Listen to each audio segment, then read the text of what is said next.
In the previous video, we have understood what a data warehouse is. Now, a very common question that you might ask yourself is, if a data warehouse is just another database, then why can't we perform all of those activities like reporting, storing historical data, performing analytics? Why can't we do everything on a database? Why do we separately need a data warehouse? Now, the answer to this question lies in your understanding of OLTP and OLAP systems. If you understand the difference between OLTP and OLAP, then it will make sense on why you need to have a separate data warehouse and why you need to have a separate database. Now, OLTP can be treated as the heartbeat of your business, whereas OLAP can be treated as the brain of your business.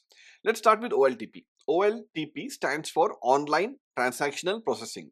Now, databases such as Postgres, MySQL, Oracle, Microsoft SQL Server, these are generally treated as OLTP systems.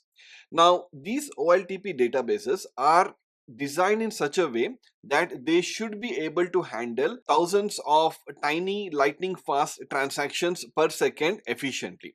For example, if you take the example of a bank, as a customer, you might be performing several transactions in a day. Let's say in a net banking, you might want to update your profile, or you might want to change your password, you might want to transfer some funds to your friends, etc.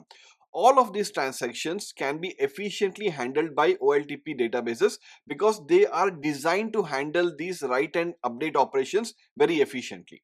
For example, let's say if two people are trying to book the last seat on a flight, at the same time, the OLTP systems will be designed in such a way to handle these concurrent transactions efficiently without causing any errors. So these OLTP databases can help your business run the day-to-day activities very smoothly without causing any issues. Now, coming to OLAP, which basically stands for Online Analytical Processing. So data warehouses such as Snowflake, Amazon Redshift, Google BigQuery are examples for OLAP systems. OLAP systems are designed in such a way that they don't care about your daily transactions. What you're doing every minute, every day, they don't really care about that. They are looking at the bigger picture. OLAP is optimized for read operations. If you want to scan millions of rows to calculate, let's say, year-on-year growth of your business or customer churn rate, then these kind of reports can be efficiently built on OLAP system. And that's why we say that OLTP is the heartbeat, so that it makes sure that everything runs smoothly on a day-to-day basis, whereas OLAP is the brain of the business that can analyze what has happened, so it can help you to better understand your business so that you can take the right steps forward. Now, the big question is, why can't I perform these OLAP operations directly on an OLTP system? So why do I need two separate databases or two separate systems here? Now, let's understand this with an example. Imagine that you only have OLTP system in your business, okay? And let's say it's a bank. So all of your daily transactions, everything is basically getting stored into your OLTP database. And let's say you have some data analysts, data scientists, or some other engineers who are trying to do some analysis, build some reports on that same OLTP system where you have all the historical data, okay?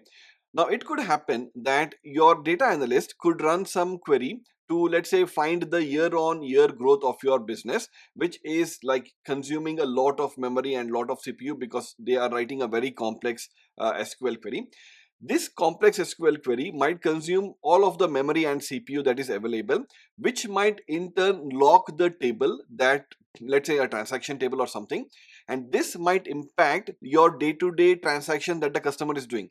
Let's say a customer is trying to withdraw something from the ATM and it needs to update the transaction table, but your transaction table is already locked because your data analyst ran a very complex query which is using this transaction table, right? So your OLAP operations done by your internal data analyst is now impacting your day-to-day business that the customer was trying to perform, right?